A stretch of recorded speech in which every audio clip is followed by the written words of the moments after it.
We believe that being a defender requires more than building shooting skills on a range. It's also a development of the heart, mind, body, and spirit.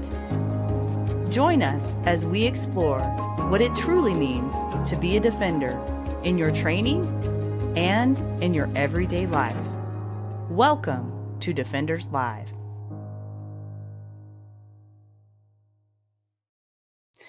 Good evening, everyone. Welcome to Defenders Live. I am your host, Laura Thorson. Here we are again on a Wednesday, and I'm so glad that you're with me tonight. Thank you for attending. If you're new or watching this as a replay, welcome. We're so glad you're here. Go ahead, drop in the chat where you're watching from. I always want to hear from you. I have two especially fun things to share with you tonight. One is my interview with Jacob Paulsen of concealedcarry.com, of course, which you know about. The other is that, drum roll please, Adam is back finally after 2 weeks of absence. He has, the founder of Defenders USA, if you don't know who he is, he has been going down the road, flying in planes, going all over the place, training people all over the country. And he has finally landed back at home base. And we're so glad that he's with us tonight. And so before I run Jacob's interview, I want to give Adam the floor. I have no idea what is on his mind or his heart tonight, but he just asked for a little bit of time so that he could share something with you. Hey, Adam. Hey, good evening. So good to be back here. It's just wonderful to be back. And to have worked with you in Montana, that was phenomenal. So yeah, we had a ball.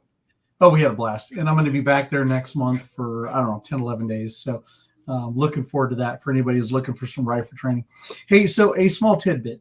Instead of Laura's tidbits, let's make this Laura's tidbits that I'm just kind of stealing her time on. I recently had a training course where I had a whole bunch of, could I say warriors in there, truly high-end professionals. And there was, let's say, a shooter in there, a warrior in there who came in with a vast amount of experience, both in the military world and the law enforcement world, that just a fantastic person, but didn't seem to truly learn. It seemed like when they came in, started with a certain amount of skill, and when they ended with pretty much the same amount of skill. I think it's important that we be in tune with the lessons that life gives us, or the lessons we can learn in gun training courses, in our work, in whatever we do, that we take those lessons and we spend the time to learn the concepts behind what we're doing and figure out the why of what we're doing so we can accomplish the how. Right? For those of us, we run off to gun training all the time with some of the best trainers in the world, right? Or you get the chance to go spend the time with, say, a Laura Thorson or a whomever who is a phenomenal trainer. I want to ask you to take the time to truly learn the whys, but not just hear the whys, but to learn them. To not just hear the how, but to learn it. And usually that means you've got to take the time to slow down the mind, slow down the heart, slow down the body, to really work on and to really feel every tiny sensation, to sense, to know, to understand. And if you do that, not just in the gun training world, but I think if you do that in other areas of your life, that wherever you think an improvement could be made, or maybe those you love are telling you where an improvement could be made, I believe that when you take thoughtful, careful, intuitive steps to really grow yourself in small areas, and that usually takes a lot of thought. It takes a lot of mental maturity. It takes a lot of willingness to feel. Then slowly you begin to grow both in the skill, but in the mindset and as a person. Had another course recently. In fact, I had a couple different courses recently where it just seemed like there was people that were doing the same things over and over and over. I'm going to ask you to be the one that in a gun course, slow down, be more thoughtful, be more present, be more in tune to the environment and yourself and what you're doing and seeing. And the more you do that, the more you tend to grow as a person and the more you grow in skill. So I'm going to ask you, instead of being the one that goes into something and ends the same way, be the one willing to put everything else aside, but to truly, deeply understand and grow the skill. Anyways, that's all I had for tonight. Well said, Adam. Thank you. Well, I couldn't have said that any better myself, of course. Adam has a way with words. So let's check out who's watching tonight. Let's see. We've got someone from Florida in the house tonight, Riley Bowman. Hey, Riley. Good to see you here. Mike. Hey, Mike. Thanks for watching. Haven Defense Co. is in the house as well. Hey there. Kathy and Lynn from Michigan are back. Tracy from Helena. Hey, Tracy. I'm so glad you're watching.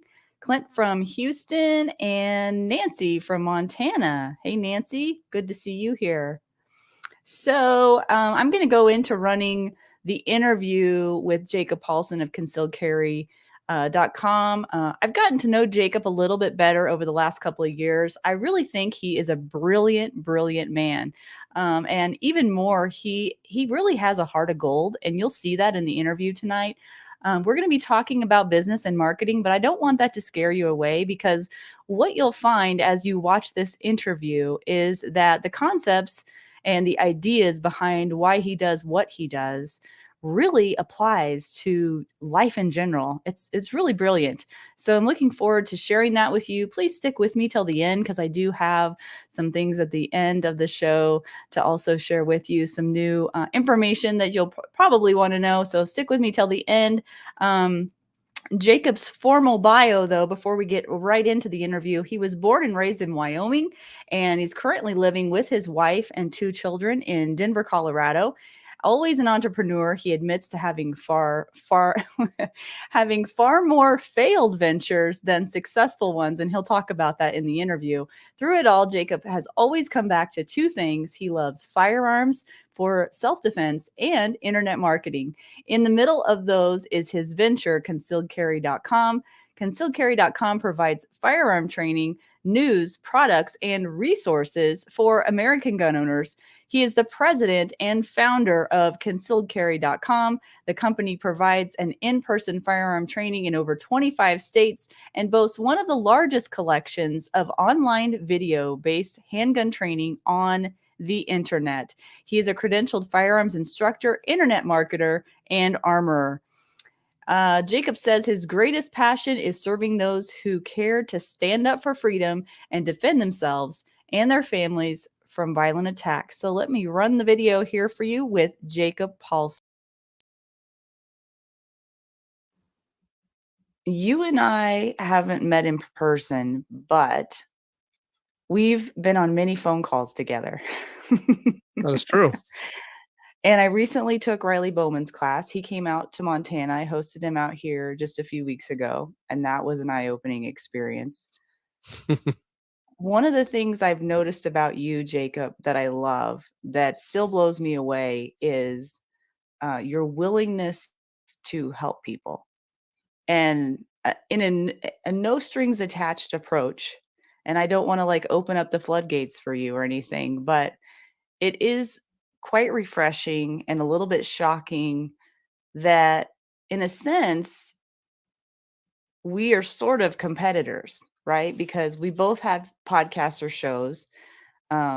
We both, I mean, you and Adam both have training companies, right? Mhm. But yet you're always willing to give advice, and you're always willing to get on the phone. It shouldn't be so surprising to me, but is that just part of how you live your life? Is that your approach to business? Where does that come from? Well, I'll first defend all these good intentions by telling you that I think that a lot of that is still self-interested.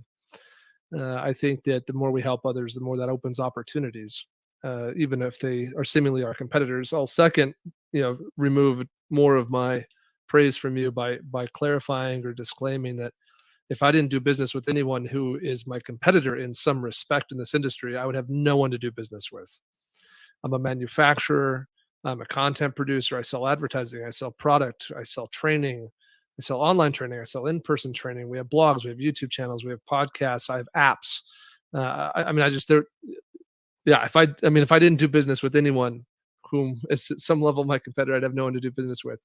So that'll remove any potential positive praise. But on the same token, I many moons ago, early in I guess what we could call my career, if you want to call it a career, I was presented with this concept I was at this like business seminar, and they brought in a guest speaker, and he said that there are two types of people in the world. There are producers and consumers. And he talked about this concept of producers and consumers for like 2 hours. And so I will spare you the 2 hour speech. But in short, producers are people who are trying to create value, and value is created through exchange. Value is created when we exchange things where we both get more than what we gave, which sounds crazy, right? Like, Hmm. for example, imagine if you go to a grocery store and there's a candy bar that's for sale for $1. What is the candy bar worth? Well, the only thing we know is it's not worth $1, right? That's the only thing it's for sure not worth. If someone picks it up and puts it in their cart, to that person, it's worth more than $1. And if someone walks past it and doesn't pick it up, to that person, the candy bar is worth less than $1. So value is in the eye of the beholder, and we create value through exchange, right? So if I, you know, take a phone call from someone who's trying to do something, and I happen to have some, incremental more expertise than that person, which puts me in a position to give some advice at some degree of value, then I create value in exchange, right? So I perhaps give value because those kinds of conversations give me energy and make me feel energized, make me feel good about myself. The other person gets value because maybe they learned something they didn't know before. And there's also value in the relationship that's being created when we do that. So, in short, producers and consumers, and producers create Hmm. value, and value is created through exchange. Wow. That is something new I'd not heard before. So there you go. You just created value right there. That's really cool. Well, I went on your personal website, and one of the lines that I saw was, always an entrepreneur. I've had more failed ventures than successful ones. So tell us about what it takes to be an entrepreneur. What type of perseverance does it take? And again, I'm curious where this all comes from because I don't think we're all wired to be this way. Yeah, and it's kind of funny to hear that it says successful ones, because I don't know if I have any successful ones. I'm still working on that. But I don't know where it comes from. I've always I mean, I have two memories of like dreams of what I wanted to be when I grew up. My earliest memories, probably somewhere very early on through teenage years, I was pretty convinced I was gonna just be James Bond. Like, I was gonna go into the military and then get some super spy government job, and I don't know. And then after a while, I really, really had an interest in personal protection. I thought about joining the Secret Service and some of those kinds of things. But in my teenage years, I had a sickness effectively that wiped out my hearing in one ear. So I'm deaf in one ear, and that Wow, I led didn't to know a that. world. Yeah, yeah, my right ear is pretty shot. So that effectively eliminates any sort of government field work, like of anything that sounded cool to me. Um, Hmm. and so that kind of left me in a wallowing mood for a while, and it kind of transformed me into this world where I thought, you know what? Like, the government may not take me, but I can, like, there's this thing called the private market, and I can go out Mhm. and still do cool stuff. And I'll just have to own the business. Like, I'll just have to go entrepreneur this thing. And so that would be the best thing I have to an origin story, is just this sense of wanting to get out there and stop bad guys, Mm. and that kind of morphing into a belief that that would require working in the private sector and owning a business. And you were a private investigator for a while, right? I Well, think I that saw sounds that. way more glorious than it is too. It sounded really Oh. cool to me when I got pitched the job. But it turns out that the vast majority of private investigators, all they do is serve papers to people, which is basically what I spent Oh. most of my time doing in that endeavor. I was working for someone else, a guy who owned a private investigation firm north of Salt Lake City, and so I was contracted. I was 1099, and so I got licensed and bonded, and then basically what he had me doing is knocking on people's doors and serving them court papers. So it was pretty boring in the end. Didn't last that Mm. long. Yeah, and with a lot of things, there's, the reality of how it really goes is not usually what you see on the movies. Yeah, never. No, it's significantly less glorious, it sounds. Yeah, definitely. So I find it interesting that you've become such an expert in your field in internet marketing. When I hear the words internet marketing, it gives me kind of a yucky feeling in my stomach. It's not something, I mean, I understand it to a degree, but it's not something I get excited about myself. So I think it's interesting that you have pursued that particular realm so heavily. Are you like self-taught? Did you just start it out of the blue? What was the development of or was it just a necessity of being an entrepreneur There are several that you learned components that? there. Yeah. So the internet is a necessary part of entrepreneurship and marketing, right? And marketing and sales is a necessary part of business. In fact, there was a time in my life when, probably in my early 20s, where if you'd said, what is the thing of which I have the most formal training, I would have said sales. Mm. I was a salesman in most of my jobs. Even in high school, I worked in retail and as a commissioned salesperson. Radio Shack, man, I miss Radio Shack. Radio Shack was Oh, fantastic. yeah, those are the good old Anyway, days. I loved Radio Shack. Oh yeah, I mean, if a teenage boy wants to feel like James Bond, you definitely want to work at Radio Shack. So many gadgets and gizmos. It was fantastic. It's like for me, Radio Shack was Q Branch. But anyway, and then ages 17, 18, 19, I was in outside sales for a cell phone company. We were selling, AT&T, Nextel, Sprint, and T-Mobile back then. And then after that, I was in door-to-door sales after I came back. When I was a missionary for 2 years, and missionary work dang near is Oh, sales. And then I came back yeah. from there. I was in Brazil as a missionary. I came back after 2 years, and I was in door-to-door sales, knocking doors, trying to sell people satellite television for Wow. 2.5 years. So I had a lot of sales background. So when I started trying to do the entrepreneur thing and kind of create my own ventures, it just became very evident that web presence is necessary. And so, in fact, I remember the first website I ever built. I built it for you web geeks out there using a tool called Microsoft Front Page.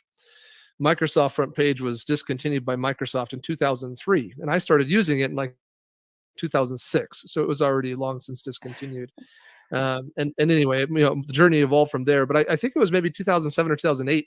A friend of mine gave me a book called SEO for Dummies. And it was like one of the official For Dummies books, in that series. Mhm. And I didn't even know what SEO was, but I think I read that book like cover to cover. And I was applying as I go. I'd have my website up and I'd read, and I'm like, oh my gosh, we got to do this. And I'd open the website and make changes and stuff. And that was a time, 2007, 2008, when there was no internet marketing. Like the people who were doing those things were like fringe weirdos. At that time, at that time in the gun world, it was a very rare instance for someone to have a website. Firearm Yeah. instructors, by and large, didn't have websites. And I was in Utah at the time, in Utah County. And I probably was at best a marginal firearm instructor, but I was the only guy doing the internet stuff. And not to Mhm. say I was doing it really well, but I was doing it at all. Set me apart. I'd say Mhm. most of my competition didn't have a website, let alone were they marketing it well. So I was killing it on the search engines. I was just the Yeah. top guy, and I was getting Yeah. tons of students, and it was great. Not too long after that, I did have a time where my day job changed, and I was working for a company north of Salt Lake in Bountiful that would send me out. I was traveled, basically 4 out of 5 weeks, and they were having me I was doing consulting with TV stations, radio stations, and newspapers to try and help those media companies migrate into the digital age. So we were helping them create digital advertising products, and then I was going out on sales calls with their salespeople to local businesses to try and sell digital advertising to those local businesses. So that was a great education. Not only did it increase my knowledge of digital marketing things, but it also taught me a lot about big business, corporate stuff. That company was a venture capital funded corporation, so I learned a lot about that kind of thing.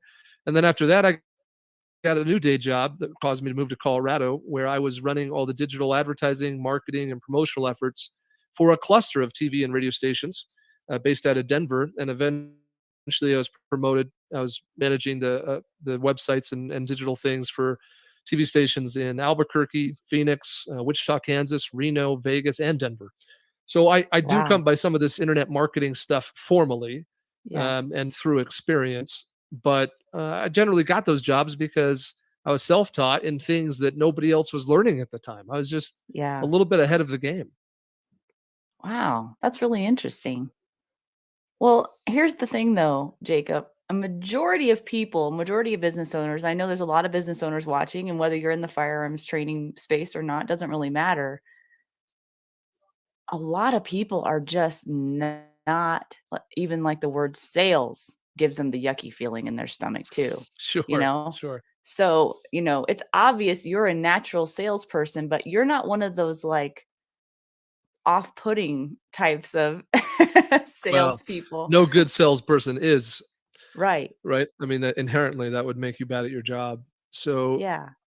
I think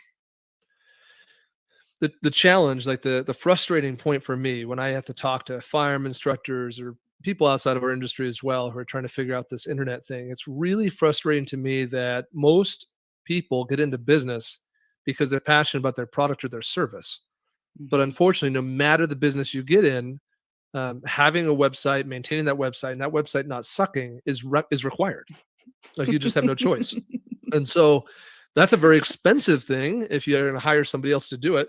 I mean, I Yeah. think in my experience, most small businesses either wade through it the best they can themselves, which leads to questionable quality work, or they have a buddy.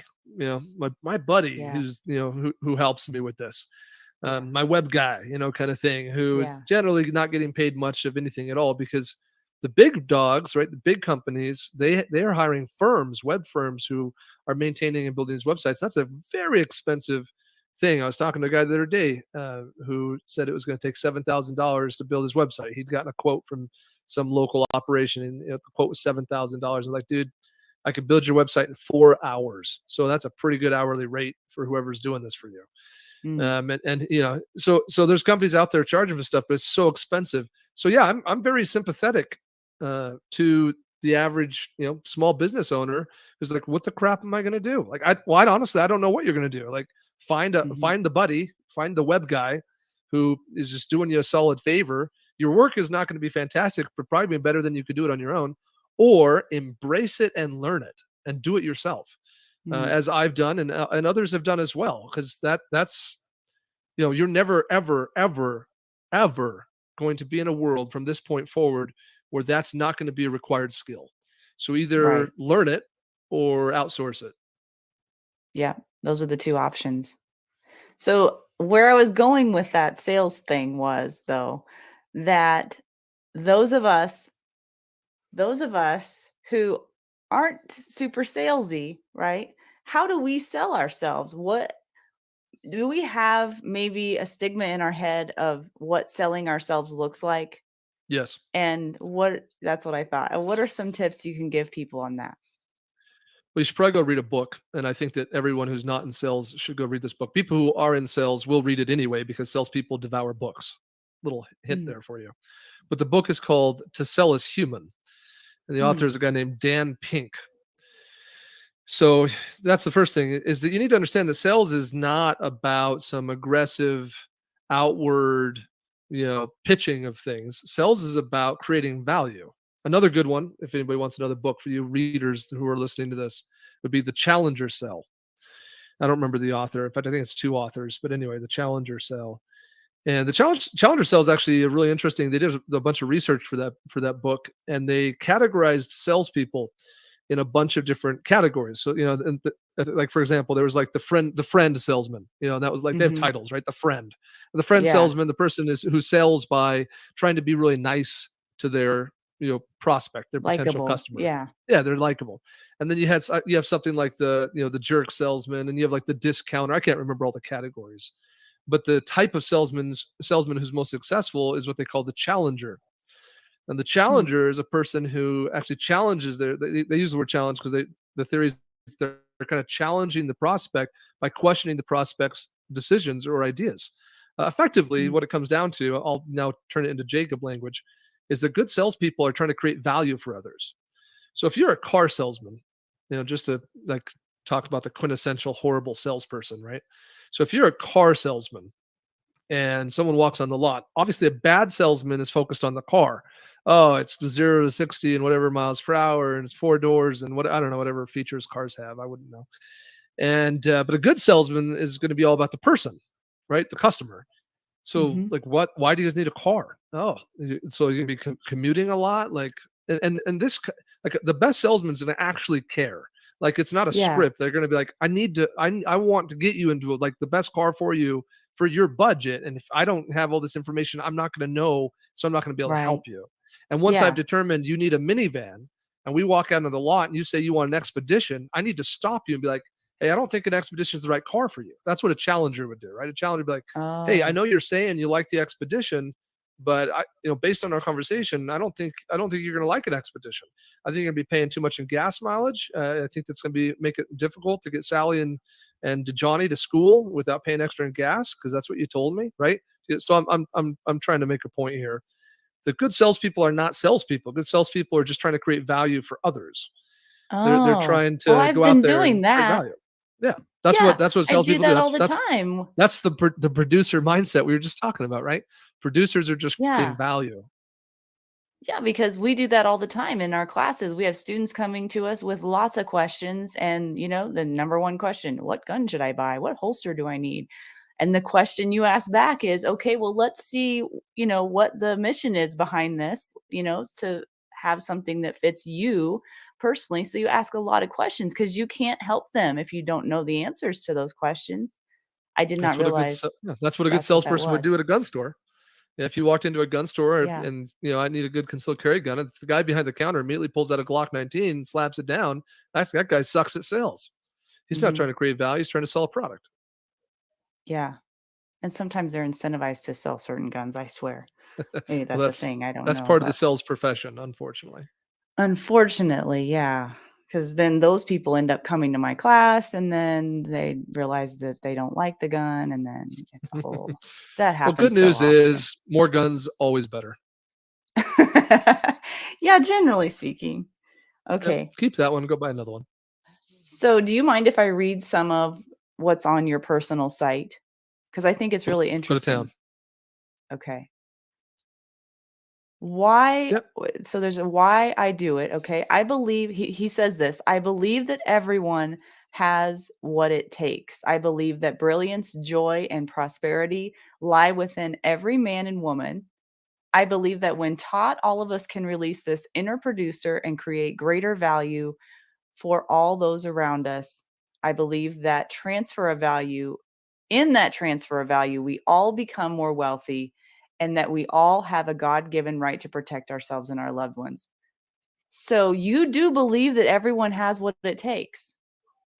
You don't have to be a Absolutely. certain type of person to be successful as a business owner. Because I think Nope. that many of us believe that. I don't know anyone who is successful in any endeavor who doesn't have more weaknesses than strengths. I mean, I don't Mm, think that person exists. Even if we talk about the big, great people, I've read biographies of all the founding fathers, all of the first 10 presidents of the United States, Steve Jobs, uh, Bill Gates, Elon Musk, the Zappos shoes guy, Tony. You could pick all the big giants and titans of industry, Rockefeller, Henry Ford. All successful people share that in common. They have a very small number of huge strengths and a massive number of weaknesses. So people who are successful get really good at spending their time working in their strengths and their wheelhouse, and they also get really good at outsourcing all of their weaknesses. Everybody has what it takes. Everybody's got a strength. Okay, so when I was on your website, on your personal website, Jacob, I noticed that you started with why you do it, then you talked about what you do, and then you talked about how you do it. And I can't help but be reminded of a video that I watched from Simon Sinek. And I've watched that video a million times talking about why we do what we do and why that's so important. Could you dive into Yeah. that for just a minute? Yeah, I think that video has made him much dinero. But Simon Sinek wrote a book, his first book, which in my opinion every human should read. I got a list of like 10 books every human should read, and that's on it. And the book is called Start with Why. And after he wrote the book, he did that TED Talk, which I assume is probably the video you're referencing. And the TED Talk was intended to obviously market his book, which did very well. He has sold many copies and gone on to write other books, which are also very good.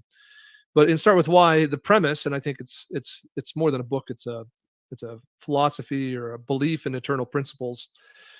But his book basically embodies the idea that way more important than what you do or how you do it is why you do it. And at the beginning of the book, he kind of, and I presume in the TED Talk, he probably references this. That imagine you're sitting down next to somebody on a plane, and inevitably it starts with where you go and why you go, and then it's like, well, what do you do? And or you go to a cocktail party. Oh, so what do you do? Like that's the question people ask, and it unfortunately is a horrible question because it doesn't really matter at all what we do. It's not. It doesn't need to be part of your identity. It doesn't need to be part of who you are, and it shouldn't be. And frankly, if it is, then you're very shallow. And frankly, it's not. So don't. I'm not trying to call anyone shallow. The problem is that we think in shallow terms when we identify ourselves based on what it is we do. And so we need to identify ourselves based on why we do what we do. And some of you are probably familiar with the idea of asking 5 whys. So why'd you do that? Oh, because of such and such. Well, why that? Why? And it's generally the theory being if you ask somebody the question why 5 times in a row, you finally get to the actual purpose or passion or belief. And so I think that's the same thing here. Like we need to figure out as individuals, and I've attempted to do that, and I've attempted to share that on my website, why we do what we do. And that could be in a specific arena in life. Why am I fathering? Why am I being a husband? Why do I go to church on Sunday? Why do I do this for my job? Why did I start this company? Why do I use this product? We could get really narrow, or we could be broad. Like, why am I me? Like, why do I do me? Like, like, why do I do anything that I do? Right? That would be like this high level. This is how companies come up with mission statements, right? Is this deep down held purpose or belief or passion? And so figuring out what is my most deepest held belief or purpose embodies this why. And then when you do that, a couple of things that are really important happen. One is it frees you up to have any number of hows and whats, right? Mhm. Once you understand the why, you now can disconnect it, the why I do from the what I do, because there's probably any large number of ways to achieve the why. You're probably not limited to the one current what that you do. You could do other things that also are in line with your deepest held belief or passion, and that's fine to pick one and say, well, this is the thing that I'm going to do. But it's most important to understand that it's in line with the why, the purpose that I have. And not only do people have a why, but companies and organizations also have a why. So and that's the more difficult one, because a company is a different kind of entity where it tends to become soulless when it loses its why. This is what we see with large corporations.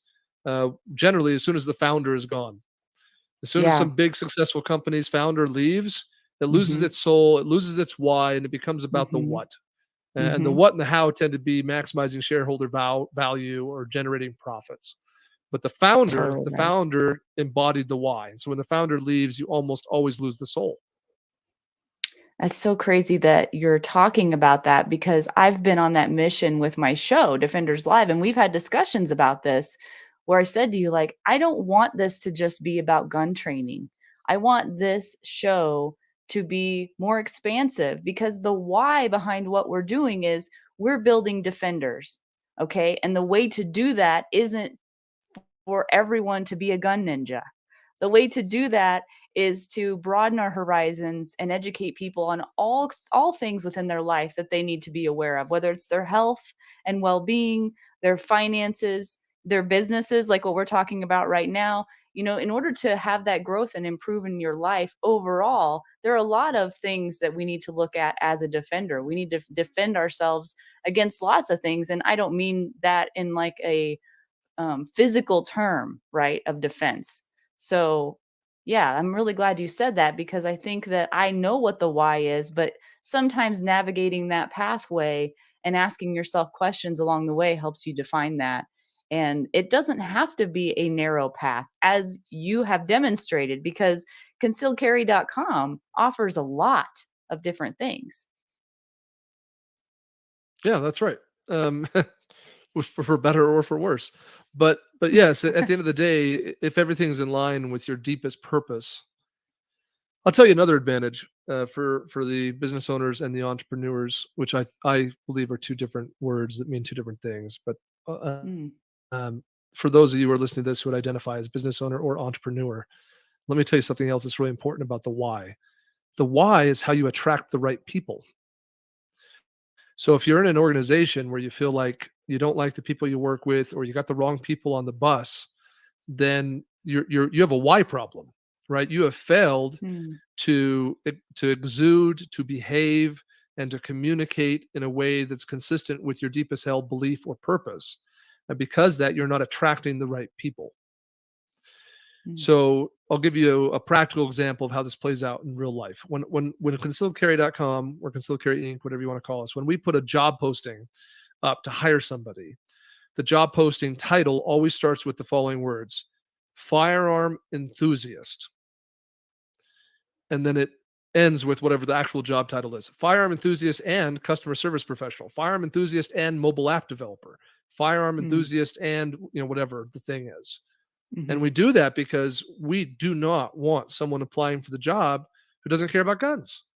mhm. And Doesn't anytime we put up understand. that Yeah. job listing, that's the title. And then at the bottom of the job listing, after we describe all the actual job requirements and applicant requirements, at the bottom we always put, to be considered for the job, please submit a cover letter with your resume that explains your love for firearms and the Second Amendment. And so it gets real easy to weed through, resumes. All I got to do is check cover letters. And if there is no cover letter, immediate rejection. And if there is a cover letter and it doesn't mention guns, immediate rejection. They didn't read the instructions, so they're already Mhm, disqualified because they can't read. But more importantly, it's all about attracting people who share the same why. And when companies are small and young, that tends to be easy. It tends to be easy to very clearly communicate the purpose and to attract people who share the same purpose and belief. But as the larger the company gets, more difficult that becomes. I wonder if a good exercise for people, and you don't even have to be a business owner to do this, would be really trying to dig into your why, your what, and your how, because you've done that really well on your website. And I was actually surprised to see that. That's why I brought it up, because you don't see that very often. And like you said, when you meet somebody and they ask you, "What do you do?" Well, it's usually a job title of some kind. But imagine if everybody started with why. They started Yeah. with that. Then you could get to know people on a deeper level, I believe, and really understand them better. And more importantly, we build communities faster, right? Because we Yeah. identify the people who share our same belief. Are there any times in your past where, you know, if you're operating from a place of why, then you're always operating from your own values and belief systems. But in business, sometimes we are put in positions sometimes where we are forced to make a decision one way or the other and potentially compromise those values and beliefs. Are there any examples in your own life where you've had to navigate that, and how did you do that? Sure. Yeah. No, this kind of thing happens all the time. Mhm. Sometimes it's pretty black and white, and it's just more about temptation. So, for example, I have a company that buys advertising from me. I won't give the name, but they buy advertising from me. And when they first started buying the advertising from me, I think that the founder of that business, he must have gone into his banking system, and he somehow programmed his bank to automatically mail me a check for the advertising dollar amount monthly. He probably just didn't want to be worried about forgetting to pay me. Well, that company's grown over time, and now they have an accounting team and an accounting department. And each month, at the beginning of the month, I submit the invoice for the previous month's advertising. And that accounting person, every single month, cuts me a check manually, in addition to the check that I know is going to show up automatically. So this company double pays me every month. Two checks always show up. And I was I was having a conversation. This is probably about a year and a half ago with some younger people. I won't get more specific than that. With some younger people who are not yet, out of the house. Um, not just trying to pick on my kids. It was a large group of people, and I explained the situation. I was like, "Hey, Every month 2 checks show up. Every month I email them and I say, "Hey, I got double paid, just letting you know I'm shorting this check." Well, it's this been going on for like 2 years now. What do you guys like? This is a moral dilemma. What do you think I should do now? The vast majority of the people in this group, this young group of kids, told me that at this point, I've warned them so many times, it's their fault and I should be cashing both checks. Wow. Well, that's immoral. That's just straight up unethical, right? Right. And by the way, I have on more than one occasion accidentally cashed both checks.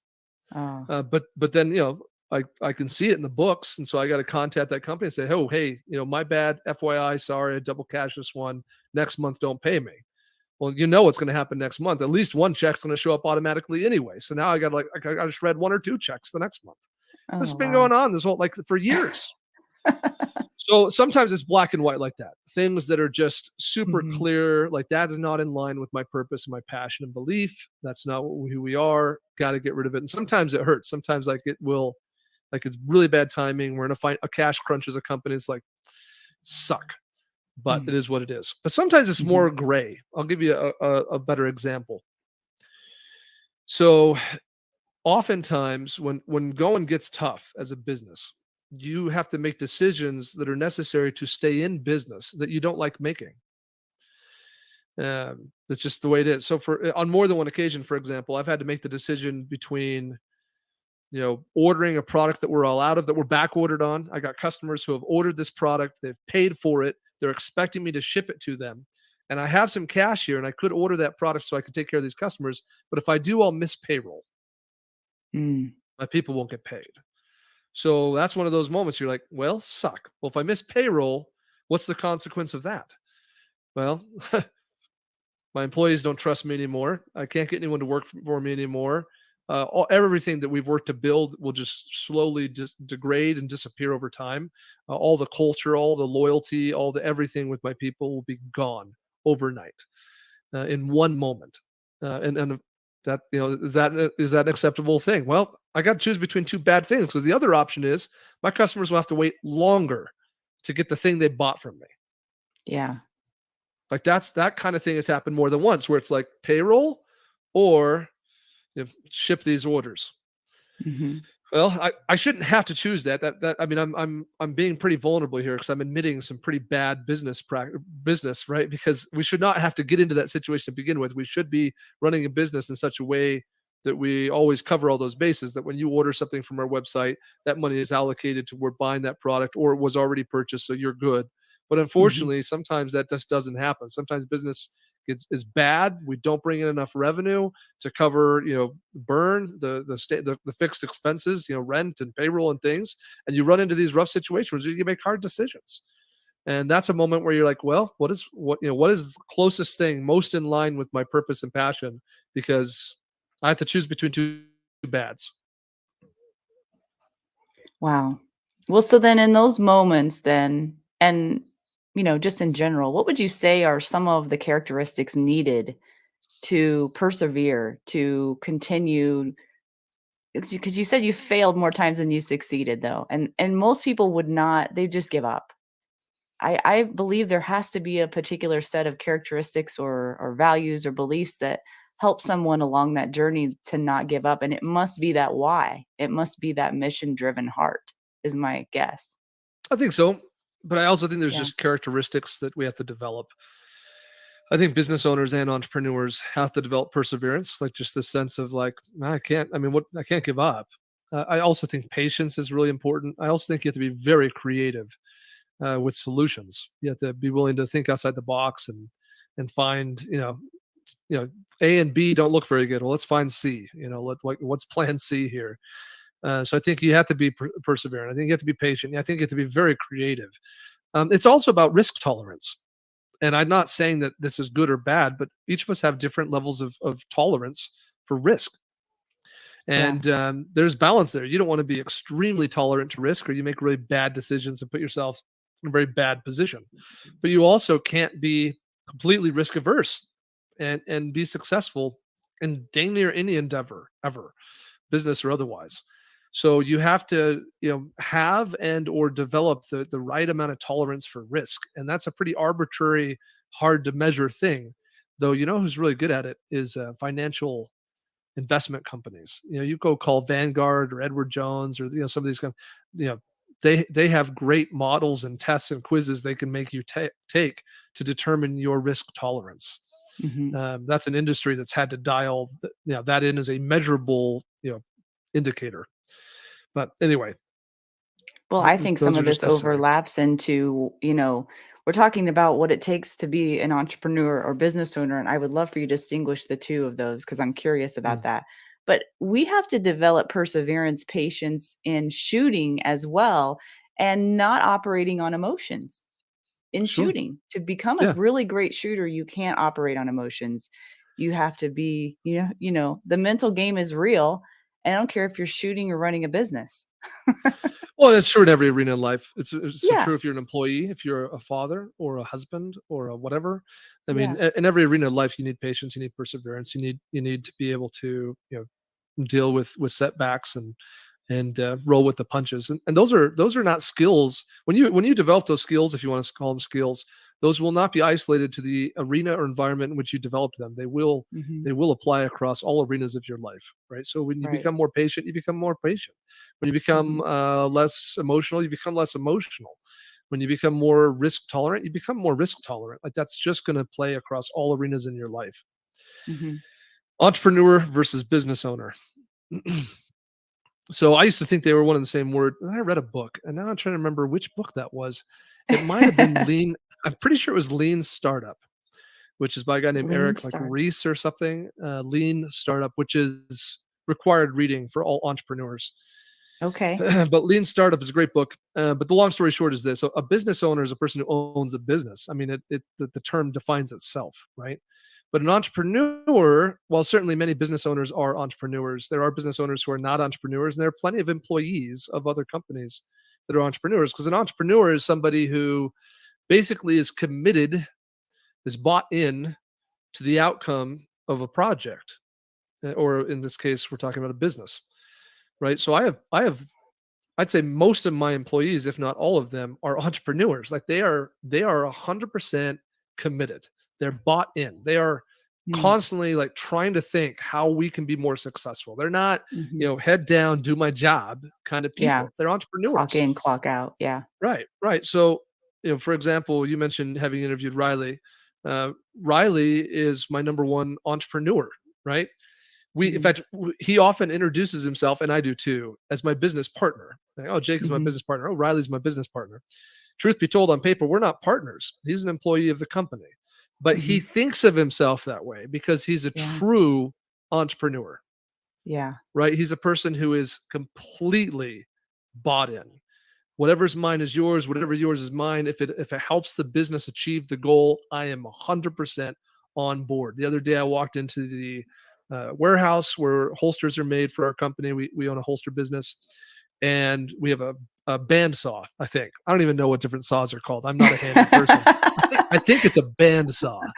I even know what that is. Anyway, we have this bandsaw, and I walk in one day, and the bandsaw we normally use is on the ground, and in its place is a new bandsaw.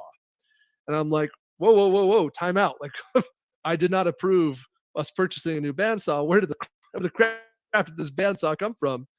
And one of my employees, Sam, is like, well, the old one died, so Riley brought in this one, right? It's Riley's personal Oh, it was bandsaw. Riley's. Oh. Yeah, it's his personal property, and he didn't even say anything to me. He just Oh. grabbed it at home, brought it in, set it up, and boom, we're making holsters again. Because Riley knew Wow. we don't have the cash right now to buy a new saw. Things are tight. I got one Yeah. at home, good to go. Yeah. So like that's an entrepreneur, right? Someone who's like, I'm bought in. Like it's as Yeah. if I owned the business. I am willing to put Yeah. everything on the line to see it succeed. That sounds familiar. Yeah. That's awesome. That's Yeah. awesome. Yeah. Wow. Small businesses are full of entrepreneurs. Large businesses tend to have very few. Yeah. I'm just processing what you said. So this is just such good stuff. I mean, really, really valuable stuff. And I don't care who you are, if you're a business owner, entrepreneur, all of this information and all of this way of living your life is just, I believe, going to be so valuable to people. I really appreciate you coming on and Yeah. sharing this. If you're listening to this and you're an employee of a company, just 2 words of advice, like, if you will go become an entrepreneur for that company instead of just an employee, you Hmm. will rise to the top of that Hmm. business. You will get promoted and promoted and promoted, because far less than your abilities or your results, which is what they claim they care about. Hmm. What real true entrepreneurs care about is finding other entrepreneurs. I don't even think some people realize that, but you're totally right. Uh, I don't. I care far less about people's abilities or skills or results than I do about their commitment. If And you we're want so another word, focused on that as a culture. We're so focused on that. Yeah, yeah. that's really good. So we're getting towards the end here. I'd like to give you an opportunity to let people know how they can find out more about you. Is there anything new coming up that you'd like to announce? I'm sure there is, because there's always something new on the horizon for Jacob, I think, Mm. isn't there? Well, we're trying to hold fast, and I've unfortunately done too many new things lately, and we're paying Oh, for it. So yeah. last year we acquired 2 companies. We acquired Barrel Block and KSG Armory Holsters, um, and so we've done a lot of new things lately. And I think if I do something new right now, my employees might really freak out on me. But I'll just share a couple things that are relevant. That's right now something that's timely in this particular time of this interview is our annual conference. So we put on an annual event. This year will be the 3rd annual Guardian Conference. You can learn more at guardianconference.com. Very comparable probably to other conferences in the self-defense handgun, defensive shooting space that you might be familiar with. People take several classes over the course of 3 days. I think we put on the best one out there. I'm biased, so there's that. But I think our conference is amazing and an amazing ROI in terms of what we're charging for it. It's a pretty good deal. So that's very timely. But certainly, if you're listening to this, I'd be grateful if anytime you're shopping for something in the gun world, if you would first check concealedcarry.com and see if that's something that we offer and what we're selling it for. And any patronage there is greatly appreciated. Awesome. Well, that was full of value, full of heart. Jacob, you're one of my favorite people in the whole world. And I just appreciate your time. Anytime that I've called you, and I've tried to be very careful about that, because when somebody gives you their personal number and they're like, oh, yeah, just call me anytime, you don't literally want to do that. You want to be very cognizant of their schedule and their time. And so, but you've always just been so helpful, and Riley too, really. So we appreciate that so much. And it kind of feels like, even though we're not on the same team, we're on the same team. I don't know how to describe that, but it's a good feeling. And we need more of that in this industry, I believe. Yeah, me too. Yeah, we're unfortunately a lot of people are pretty petty or territorial, and so the more we can break down those walls, the better. All right, guys. So tell me in the comments, what did you think of Jacob Paulsen's interview? And did you learn anything new? I certainly learned some new things during that interview that were very helpful to me. So I really appreciate Jacob's time, spending time with us tonight. And if you enjoyed that interview, please share it far and wide. If you're watching on a private group and you can't share it from a private group, just go over to Defenders USA on Facebook or Defenders Live on YouTube and share away with anybody that you think could benefit from that information.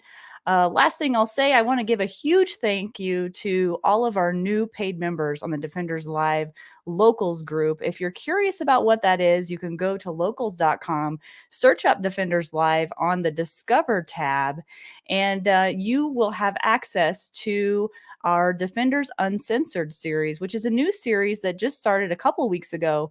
And we have roundtable discussions, at least that's what it looks like right now, with some really fun people. There's slightly inappropriate humor, lots of truth, lots of rawness, completely uncensored, and things that we can't talk about on other channels. So that's why it's on locals.com. So I encourage you to go check that out on locals.com. We'd love to see you over there. And one last thing before we leave, as far as I know, unless I change my mind, next week, August 30th, we're going to have Adam Boyce on again from Spartan Mode. Adam's been on the show before, but just a really great guy. And I hope you can tune in for that interview.